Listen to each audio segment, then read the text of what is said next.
Hey guys, so I am here to talk about my labor and delivery story. As you all know,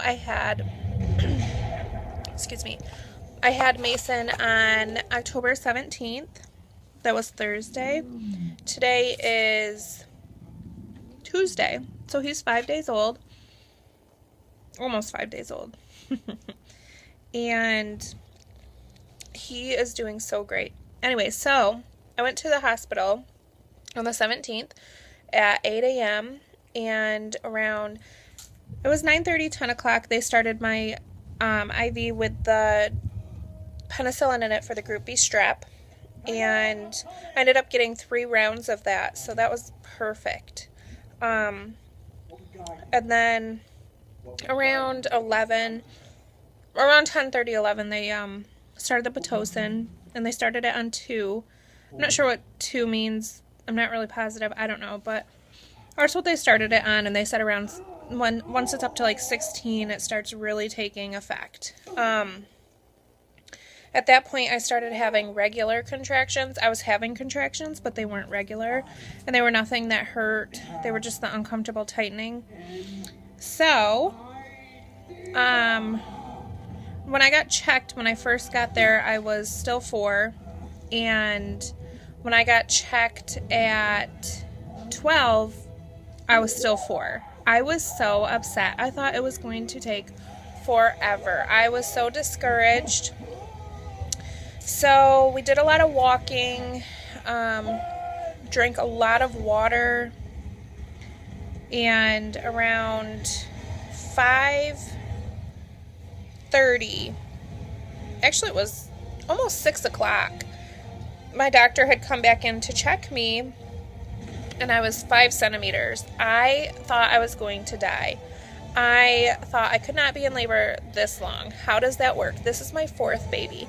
But by then I still was feeling hardly anything at all besides the tightening. And so when she checked me, she decided that she was going to break my water because he had moved down.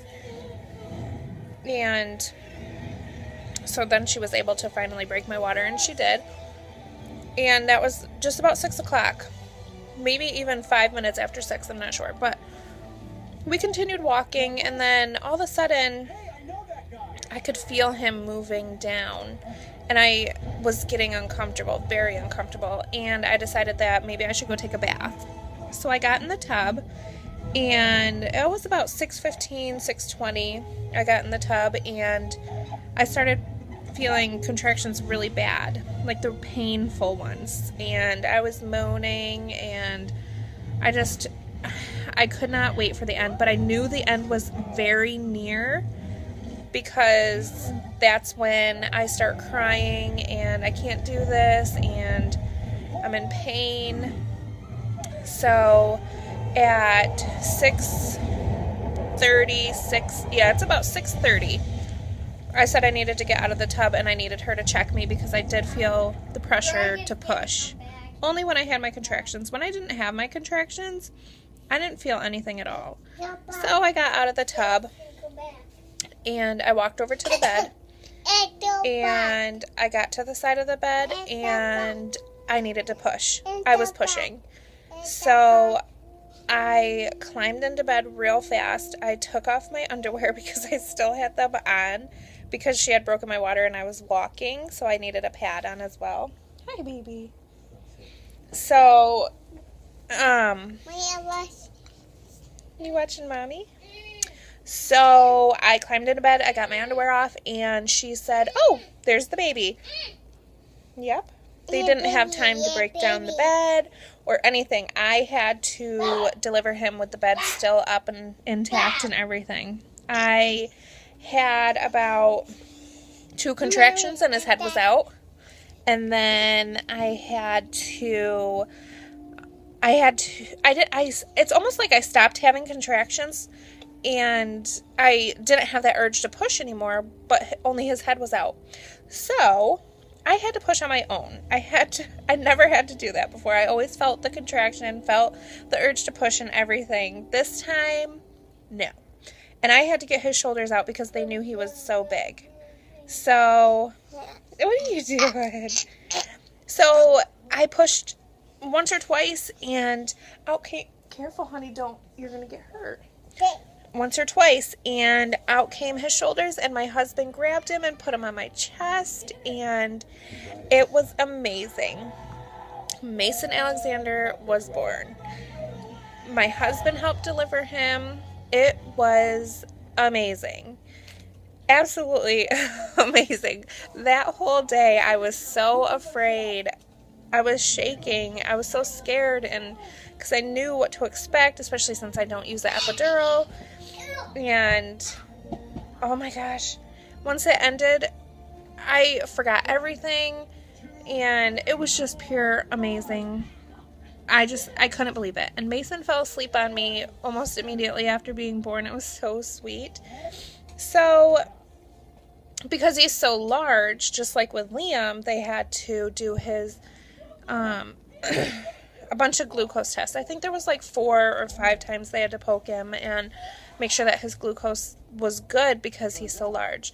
And it was fine every single time, so I wasn't worried. And then when they weighed him, I was in shock because to me he just seemed so little. I think I just forgot how little babies are, and he weighed 10 pounds 1 ounce, and he was 23 inches long. So he was a big guy.